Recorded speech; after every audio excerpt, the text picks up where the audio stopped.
मनोविज्ञान के हिसाब से वो बहुत तीव्र इड और बहुत कमजोर सुपर ईगो के स्वामी हैं। समझ में आ रही है बात? उसके रिवर्स में है महात्मा टाइप के लोग। हालांकि महात्मा टाइप के लोग आजकल जेल ज्यादा जा रहे हैं, तो मैं उनकी बात नहीं कर रहा हूं। जो सच्चे संत महात्मा उनकी बात कर रहा हूं। और उसके लिए आपको न दाढ़ी बढ़ाने की जरूरत है, न भगवा वस्त्र पहनने की जरूरत है। आप साधारण कपड़ों में सूट बूट पहन के भी संत हो सकते हैं, और दाढ़ी और चोगे के बाद भी डाकू हो सकते हैं। तो कपड़ों से तो मत ही तय किया कीजिए कौन कैसा है। तो जो व्यक्ति बहुत कायदे का है ना, उसकी सुपर ईगो बहुत स्ट्रांग होती है। इड नहीं है ऐसा नहीं होता है, उसके अंदर भी उतनी ही इच्छाएं जोर मारती हैं। इच्छाएं प्रायः सभी व्यक्तियों के अंदर लगभग बराबर जोर मारती हैं, थोड़े बहुत अंतर के साथ। हाँ, कौन सी इच्छाएं लगवाते हैं?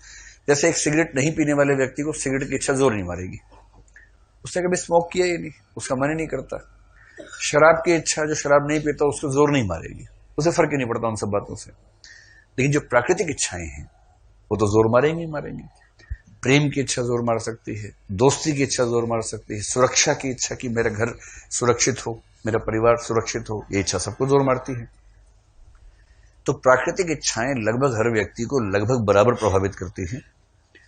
सुपर ईगो मजबूत होगा तो व्यक्ति क्या करेगा? अपनी इच्छाओं को कंट्रोल में रखेगा। फिर ध्यान रखना है, इच्छा आने से नहीं रोक सकता है, इच्छा को अपने एक्शंस में कन्वर्ट होने से रोक देगा। किसी को देखकर उसके मन में भाव आया कि काश ये मेरी प्रेमिका होती या मेरी प्रेमी होता, पर उसको पता है कि उसकी स्थिति और इसकी स्थिति में ऐसा कोई पेच है कि ये इच्छा व्यक्त नहीं होनी चाहिए। उसका इतना कंट्रोल है कि व्यक्त नहीं करेगा, न चेहरे से हाव भाव से, किसी भी तरह से ऐसा एहसास नहीं होने देगा कि उसके मन में ऐसा विकार आया है। नैतिक होने का इतना ही मतलब होता है। और ये वाला क्या है? किसी को देखते क्या बोलेगा? आजा मेरी गाड़ी में बैठ जा।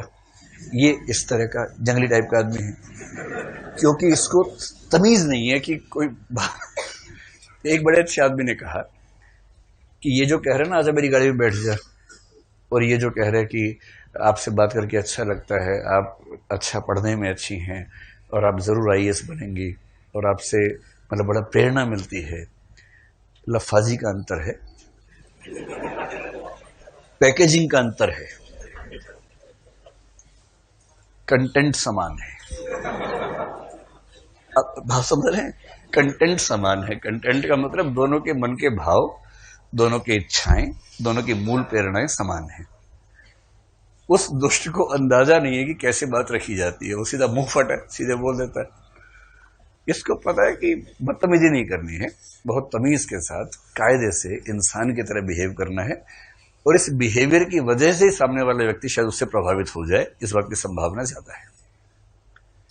तो अलग अलग व्यक्तियों के अंदर इड और सुपर ईगो जिस बिंदु पर मैच करता है, इक्विलिब्रियम जिसको बोलते हैं। इक्विलिब्रियम के लिए हिंदी शब्द क्या होता है एग्जैक्ट?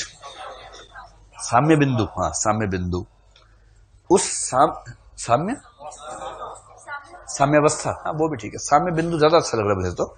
इक्विलिब्रियम एक पॉइंट होता है ना दरअसल, इक्विलिब्रियम पॉइंट को आप कह सकते हैं ईगो। ईगो का मतलब मन में इच्छा आई जोर से, सुपर ईगो ने दबाई, थोड़ी इच्छा हुई है, और जिस बिंदु पर समझौता हो गया वो चीज हमारे एक्शन में सामने आ जाती है, और जो हमारा व्यक्तित्व बाहर दिखता है लोगों को, उसको ईगो कहते हैं। ईगो, अहम। बात स्पष्ट हुई? जब आप कुछ कहते हैं तो दरअसल आपके मन में ठीक वही होता है, या मन में गहरे संघर्ष के बाद कुछ निकलता है? गहरे संघर्ष के बाद। और संघर्ष किस किस के बीच में था ये सामने वाले को नहीं पता है, उसको सिर्फ इतना पता है कि आपने कहा क्या, और जो आपने कहा, जो आपने किया, उसको बोलते हैं ईगो। इनका हिंदी नाम क्या है? इड को कुछ लोग बोलते हैं इदम। साहित्य में कहीं कहीं इदम अगर शब्द आए तो देख लीजिएगा। ईगो को बोलते हैं अहम, और सुपर ईगो को कुछ लोग बोलते हैं परम अहम। इच्छा से मत लिखिएगा इन सब बातों को, हिंदी के नामों को, उसमें ईगो सुपर ईगो लिखिए, पर हिंदी साहित्य में कहीं कहीं ये शब्द प्रचलित हैं, तो आए तो आप ध्यान रखिएगा। तो अब मैं अगर आपसे एक वाक्य में कहूं कि मनुष्य का पाशविक मन इड कहलाता है, मनुष्य का नैतिक मन सुपर ईगो कहलाता है, इन दोनों मनों की क्रिया प्रतिक्रिया द्वंद्व संघर्ष के माध्यम से जैसा एक बैलेंस बनता है, जो बाहर दिखता है समाज को, उसको उसका ईगो कहते हैं।